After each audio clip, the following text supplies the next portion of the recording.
सर्वमंगल मांगल्ये शिवे सर्वार्थ साधिके ओम त्र्यंबके गौरी नारायणी नमस्तुते।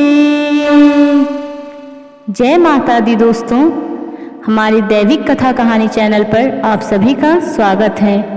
आप सबको हमारे चैनल की तरफ से शारदीय नवरात्रि की हार्दिक शुभकामनाएं। हिंदू धर्म में नवरात्रि का विशेष महत्व होता है।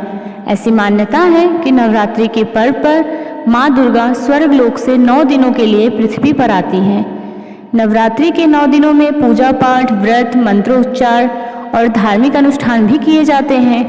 नवरात्रि के पहले दिन शुभ मुहूर्त को ध्यान में रखते हुए घट स्थापना करने का विशेष महत्व होता है। कलश स्थापना के साथ माँ दुर्गा के भक्त लगातार 9 दिनों तक देवी के 9 अलग स्वरूपों की पूजा भी करते हैं। हिंदू धर्म में कलश स्थापना को बहुत ही महत्वपूर्ण माना गया है।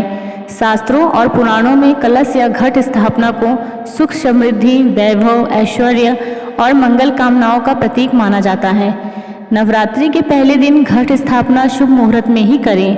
घर में घट स्थापना करते हैं तो 9 दिनों तक नियमित रूप से माँ दुर्गा की पूजा होनी चाहिए। नवरात्रि में विशेष रूप से पवित्रता और साफ सफाई रखनी चाहिए। इस साल शारदीय नवरात्रि का प्रारंभ 26 सितंबर दिन सोमवार से शुरू हो रहा है। कहते हैं कि इस साल माँ दुर्गा हाथी की सवारी कर पृथ्वी लोक पर पधारेंगी। बता दें कि साल में 4 बार नवरात्रि होती है, एक चैत्र और दूसरी शारदीय नवरात्रि, और 2 गुप्त नवरात्रि भी होते हैं।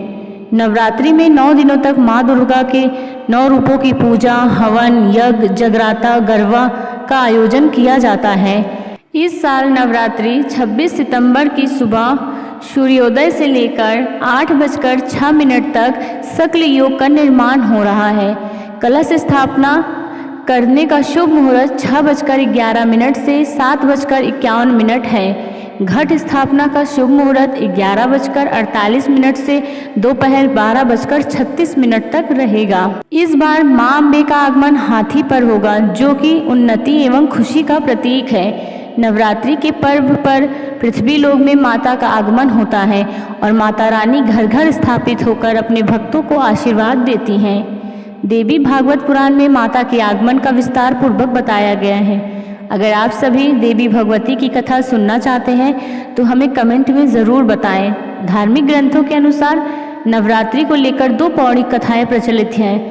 पहली पौराणिक कथा के अनुसार महिषासुर नामक एक राक्षस था, जो ब्रह्मा जी का बहुत बड़ा भक्त था। उसने अपनी कठिन तपस्या से ब्रह्मा जी को प्रसन्न करके एक वरदान प्राप्त कर लिया था। उसे कोई भी देवी देवता या पृथ्वी पर रहने वाला कोई भी मनुष्य नहीं मार सकता था। वरदान प्राप्त करने के बाद वह अत्यंत निर्दयी और घमंडी हो गया था। वह तीनों लोकों में आतंक मचाने लगा। उसने देवताओं पर भी आक्रमण करना शुरू कर दिया। उन्हें युद्ध में हराकर उन पर कब्जा करने लगा। सभी देवी देवता महिषासुर के आतंक से परेशान होकर ब्रह्मा, विष्णु और भगवान शिव के शरण में जा पहुँचे। देवी देवताओं को संकट में देख ब्रह्मा, विष्णु और महेश जी ने अपने तेज प्रकाश से माँ दुर्गा को जन्म दिया तथा सभी देवी देवताओं ने मिलकर माँ दुर्गा को सभी प्रकार के अस्त्रों शस्त्रों से सुसज्जित किया। माँ दुर्गा और महिषासुर के बीच 10 दिनों तक भीषण युद्ध हुआ। 10वें दिन माँ दुर्गा ने महिषासुर का युद्ध में अंत कर दिया और असत्य पर सत्य की विजय हुई। वहीं दूसरी पौराणिक कथा के अनुसार मर्यादा पुरुषोत्तम भगवान राम ने लंका पर चढ़ाई से पहले रामेश्वरम में 9 दिनों तक माँ दुर्गा की आराधना की थी। 9 दिनों की कठिन तपस्या से प्रसन्न होकर देवी दुर्गा ने भगवान श्री राम को विजय प्राप्ति का आशीर्वाद दिया तथा 9 दिनों तक रावण से भीषण युद्ध के बाद भगवान राम ने रावण का वध कर लंका पर विजय प्राप्त किया था। इस दिन को भी असत्य पर सत्य की जीत के रूप में माना जाता है। धार्मिक मान्यताओं के अनुसार 9 देवी दुर्गे मैया की विधिवत पूजा अर्चना करने से भक्तों की सभी मनोकामनाएं पूर्ण होती हैं और विशेष फल की प्राप्ति होती है।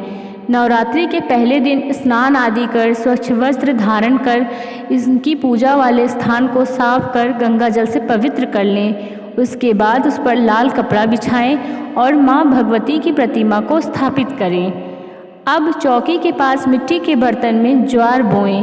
प्रतिमा के सामने चौकी पर कलश की स्थापना करें। कलश स्थापना के लिए सबसे पहले कलश पर स्वास्तिक का चिन्ह बना लें।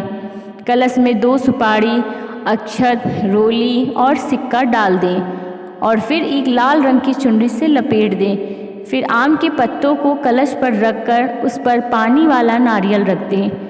दैवीय पुराण के अनुसार कलश को 9 देवियों का स्वरूप माना जाता है और कहा जाता है कि कलश के मुख में श्री हरि भगवान विष्णु का वास होता है। कलश के मुख में श्री हरि भगवान विष्णु, कंठ में रुद्र और मूल में ब्रह्मा जी का वास होता है तथा इसके बीच में दैवीय शक्तियों का वास होता है। कलश स्थापना के बाद धूप दीप जलाकर देवी दुर्गा के 9 स्वरूपों की आराधना करें तथा व्रत रखकर विधि विधान से पूजा करें। नवरात्रि खत्म होने के बाद ही कलश के जल को पूरे घर में छिड़कें और कन्या पूजन के बाद ही प्रसाद वितरित करें। नवरात्रि के दिनों में किसी भी प्रकार के तामसिक चीज़ों का सेवन नहीं करना चाहिए। नवरात्रि के दिनों में प्याज, लहसुन, अंडे, मांस, मदिरा आदि नशे से भी दूर रहना चाहिए। नाखून, बाल ये सब नहीं कटवाने चाहिए। साथ ही चमड़े की चीज़ों को भी उपयोग में नहीं लाना चाहिए।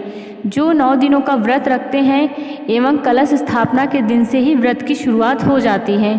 अगर आप चाहें तो बिना कलश के भी 9 दिनों का व्रत रख सकते हैं। नवरात्रि व्रत का समापन अष्टमी एवं नवमी तिथि को कन्या पूजन के साथ ही होता है। इस साल नवरात्रि में अष्टमी एवं नवमी तिथि कब है, ये जानने के लिए हमारी नेक्स्ट वीडियो को ज़रूर देखें।